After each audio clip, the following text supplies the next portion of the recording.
Bonjour à tous. Voilà un petit topo sur la nouvelle lune du 21 mars 2023 à 18h23. Pour cette nouvelle lune, donc, on est à l'orée, à l'entrée de la roue zodiacale, puisqu'on recommence une année zodiacale en même temps qu'on recommence le cycle saisonnier, puisque l'astrologie est calquée sur les saisons, sur la nature. Donc pour cette nouvelle lune, la lune et le soleil sont à 0 degré 50, donc vraiment au tout début du signe du bélier. Et ce signe du bélier, eh bien c'est le feu nouveau. Ça symbolise le bélier, le feu de notre être profond, le feu de notre essence, qui au moment où nous naissons vient s'incarner en fait dans un corps.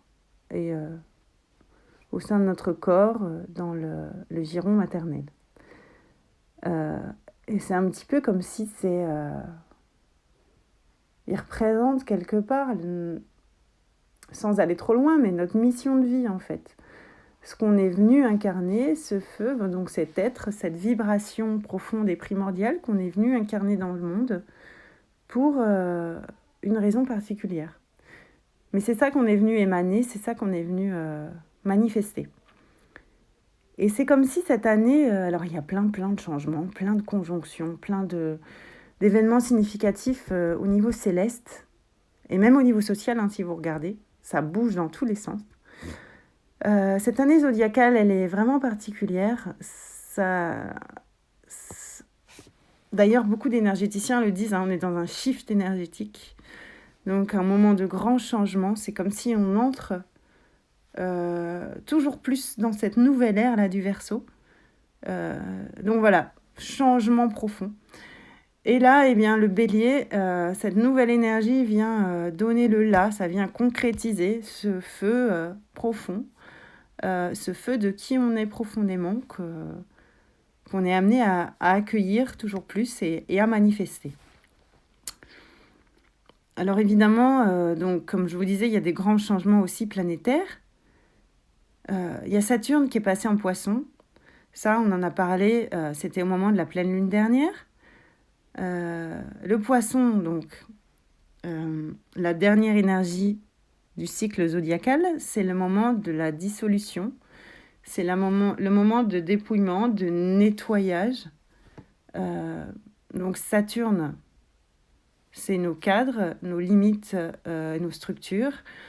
On vient nettoyer les anciennes structures qui étaient rigidifiées, qui étaient basées sur un modèle ancien, donc certainement de notre vie passée, puisque l'enfance notamment, puisque dans l'enfance, on crée, entre guillemets, notre feuille de route, enfin notre inconscient crée notre feuille de route.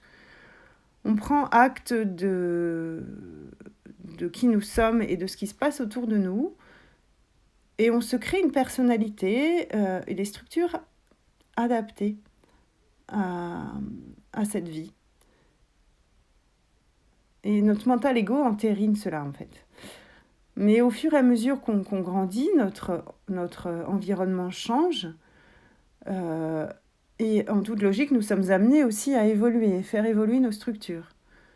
Cependant, et c'est tout à fait humain, il y a beaucoup de structures donc, qu'on a solidifiées à la base qui ont du mal à évoluer et donc qui ne répondent plus à l'environnement actuel. Et bien là, ces 2 ans et demi à venir, là, de Saturne en Poisson, c'est une formidable occasion.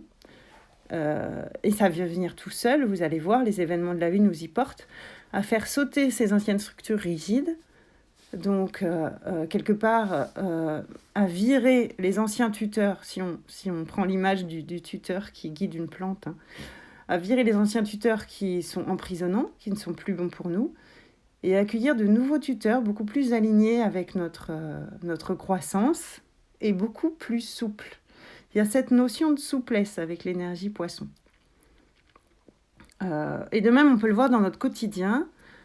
Parfois, on veut apporter une réponse comme avant, on veut s'organiser comme avant. On décide, bon, je vais faire ci, ça, dans la journée, par exemple, et ça ne se passe pas comme j'avais prévu. Alors, soit on se met en rogne et on refuse, enfin, on bloque, ou soit, eh bien, on s'adapte en souplesse et on reformule l'organisation de la journée. C'est un peu à l'image, en effet, des temps à venir. Les structures, que ce soit en termes organisationnels, d'espace-temps, ou bien des structures plus importantes, vont être amenées à être beaucoup plus souples. Hein, je prends pour exemple que ce soit les administrations ou l'école ou les hôpitaux. On voit de plus en plus des structures comme ça, sociales, qui deviennent inadaptées à l'évolution de la vie, à l'évolution des humains. Ça devient souffrant. Par exemple, pour l'école, ça devient souffrant pour les gamins, pour de plus en plus de gamins. Et bien, tout ça, ça va être amené à changer, à évoluer. Alors, je pense on va voir venir, là, les années à venir, des évolutions comme ça qui vont se mettre en place. En espérant que ça se passe avec le plus de souplesse possible et le plus de conscience et de compréhension possible, pour pas que ça casse, mais plutôt que ça se transforme en souplesse. Donc voilà, à l'intérieur de nous, c'est pareil. Comme je vous le disais, on est amené à transformer ces structures rigides et à revenir à quelque chose de beaucoup plus souple. Donc, de plus en connexion avec notre cœur et avec notre être sensible. C'est ça aussi, voilà, qu'on est amené à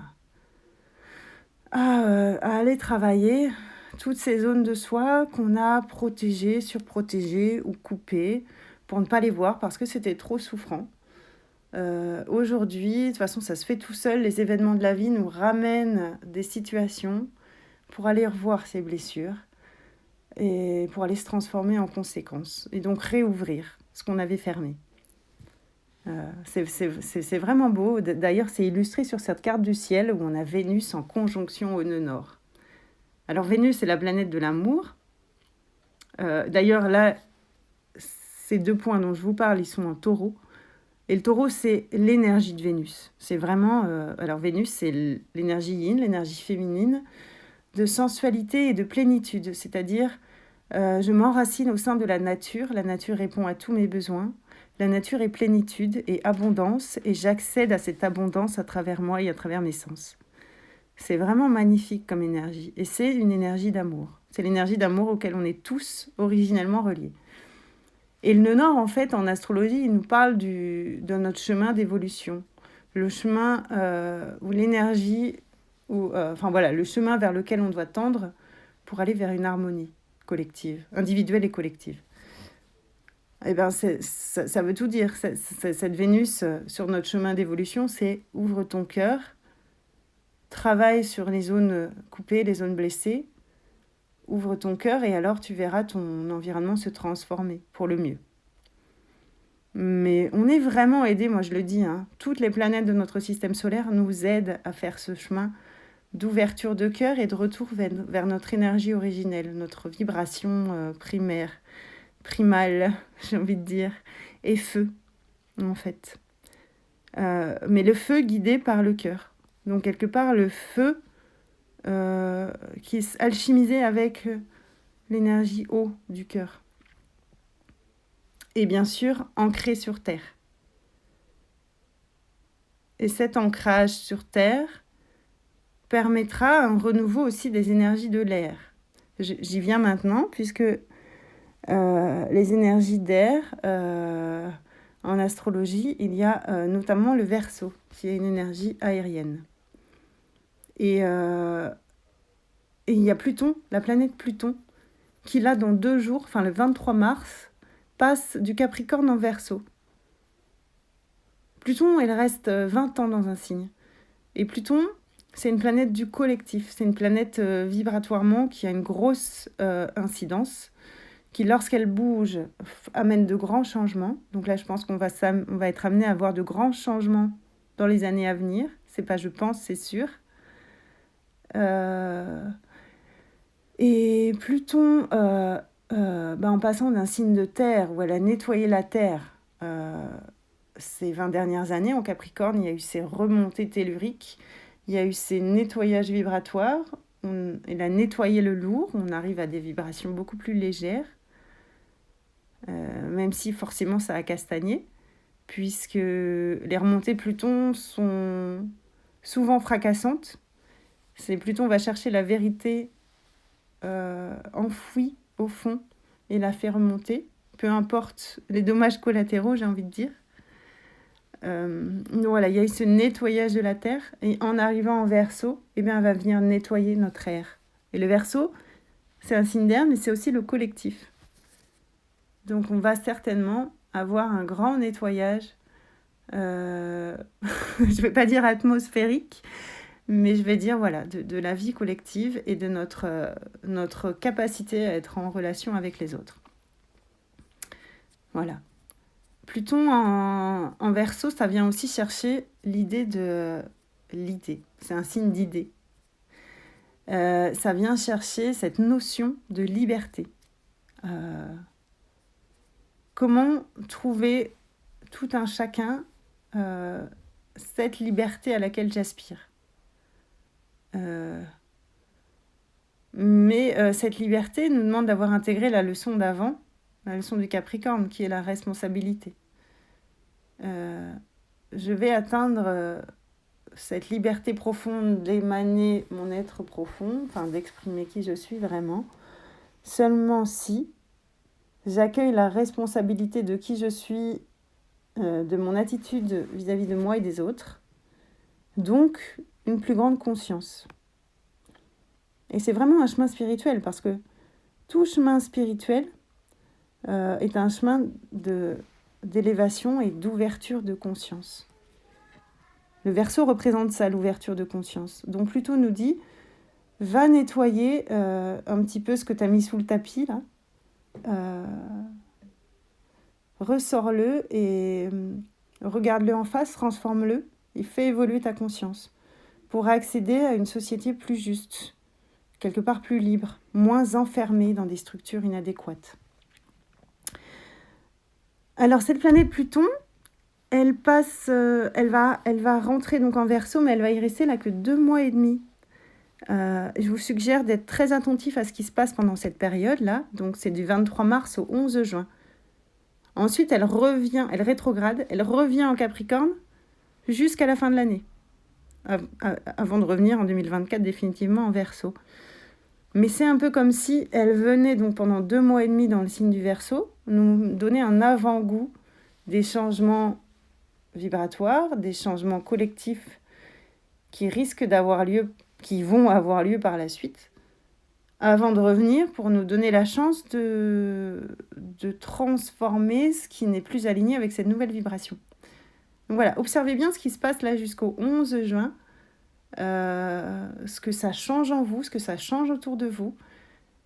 Et peut-être que, voilà, jusqu'à la fin de l'année, de juin à décembre, c'est l'occasion d'opérer des transformations de ce que vous avez compris pour être aligné avec cette évolution vibratoire importante qui est celle de Pluton.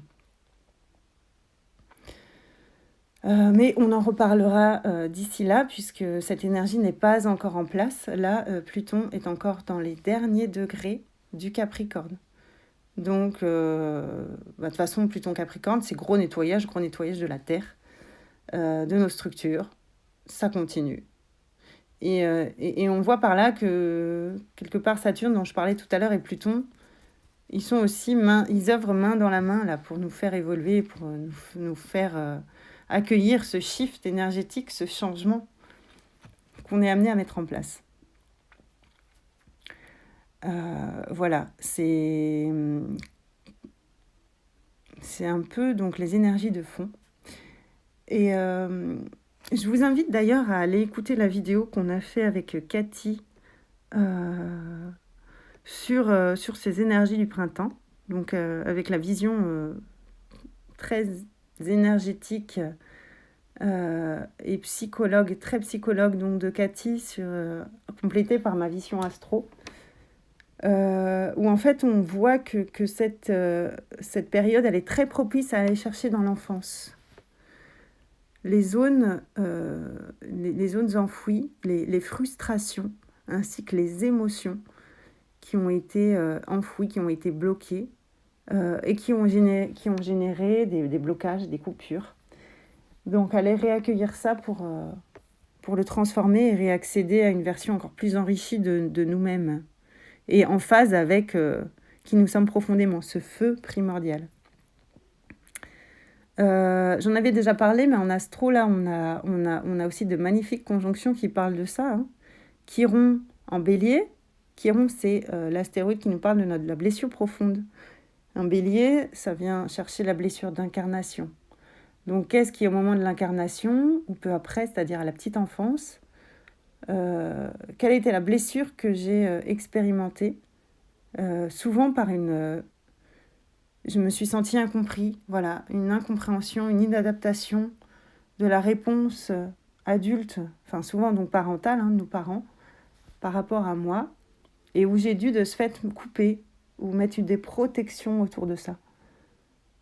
Parce qu'en fait, je ne suis pas entendue, et ça me fait trop souffrir dans ce que je suis profondément, dans ce que je veux émaner avec le cœur. Et alors là, voilà, ça remonte en ce moment dans nos vies. Et à côté de ce Chiron, il y a Jupiter et Vesta qui viennent lui donner un coup de main. Jupiter, c'est la planète de l'expansion. Hein, c'est Zeus, c'est le roi des dieux. De l'expansion, mais aussi quelque part du courage d'y aller et du courage d'assumer qui l'on est. Voilà, ça vient donner un coup de main ça vient donner une force pour aller regarder ces blessures et aller les transformer. Et Vesta à côté, c'est notre plus grande pureté.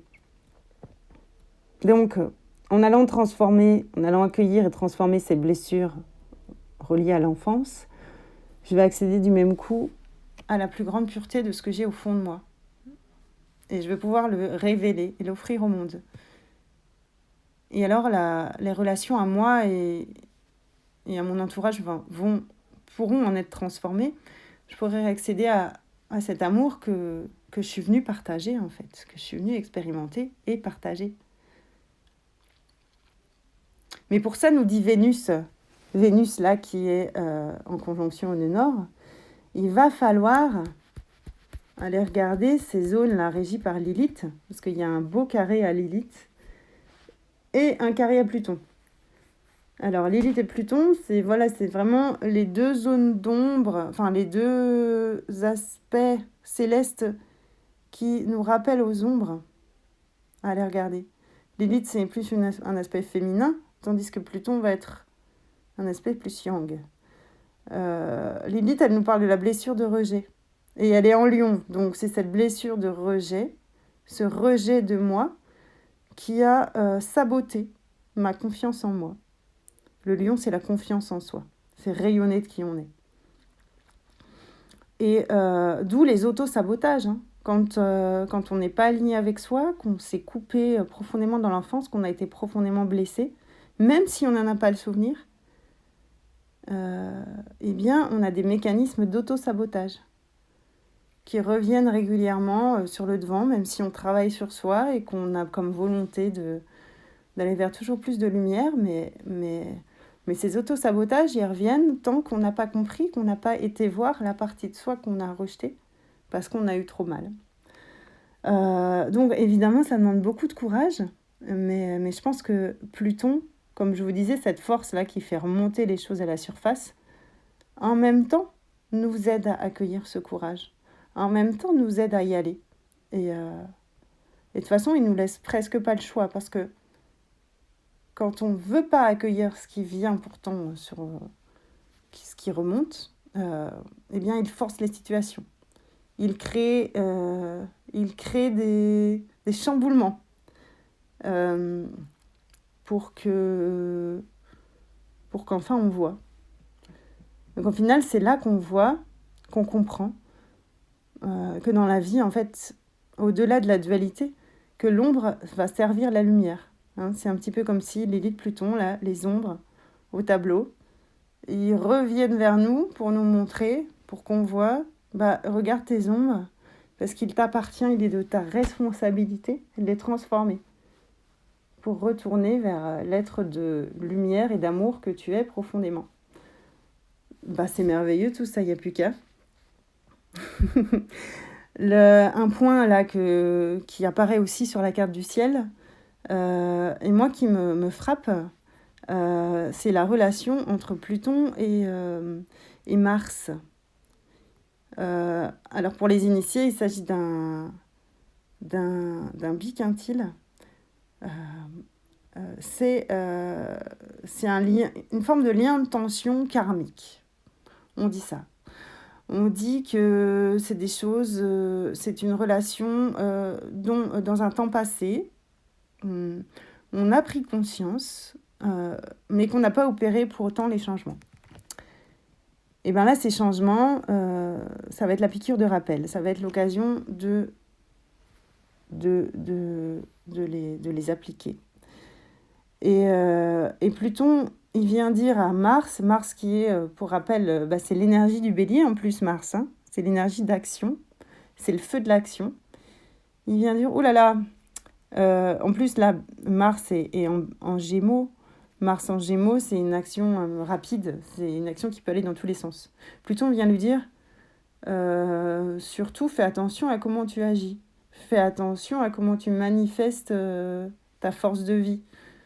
Si tu vas dans tous les sens, etc., sans conscience, n'importe comment, je t'ai à l'œil et je te rattrape. Et je vais faire foirer ce que tu essaies de mettre en place.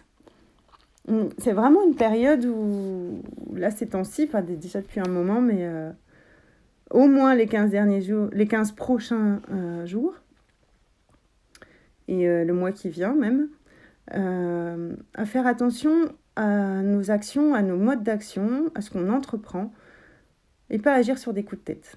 Vraiment agir avec des intentions de construction à long terme, ou vraiment de façon consciente et posée. Donc voilà, en fait, cette énergie de feu du bélier là qui arrive, elle est merveilleuse et pour autant, elle demande à être canalisée. Donc voilà, je pense que on a déjà un bel aperçu là, des énergies de cette nouvelle lune, de ce renouveau. Donc joie, beaucoup de joie, mais aussi du pain sur la planche et une mise en action surtout en conscience. Voilà mes chers auditeurs. J'espère que ça vous aura parlé et je vous dis à dans 15 jours. Au revoir.